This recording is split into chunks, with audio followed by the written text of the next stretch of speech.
Samantala, tiniyak ng NFA Pangasinan ang sapat na supply ng NFA rice ngayong panahon ng tag-ulan. Yan ang balitang tinutukan live ni Jasmine Gabriel Galban. Jasmine? Chris, bukod sa NFA rice ay marami rin ang supply ng commercial rice sa merkado ayon sa SINAG.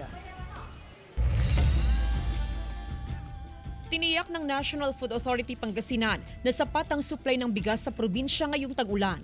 Kabuang 45,227 na kaban ng bigas ang buffer stock ng NFA sa probinsya.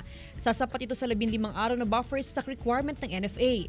Hindi pa kasama rito ang mahigit 525,000 na kaban ng palay na nasa mga bodega ng NFA na anumang araw ay pwede nang gilingin. Ang buffer stocking natin is intended for calamities and disasters at saka yung mga programa rin ng ating Pangulo kagaya ng P20, yung P29 at saka sa mga kadiwa. Bukod sa NFA rice, marami rin ang supply ng commercial rice sa merkado. Kaya bumaba rin ng 2 piso ang presyo ng kada kilo ng bigas sa Mangaldan Public Market. Meron ang mabibiling 32 pesos na kada kilo ng bigas sa pamilihan. Baba na. May 32 na. Mga next week, bababa pa. Malaking tulong sa mga consumer ang pagbaba sa presyo ng bigas. Umaasa ang mga consumer na tuloy-tuloy ang pagbaba sa presyo ng bigas. Malaking bagay po, nakakatipid po.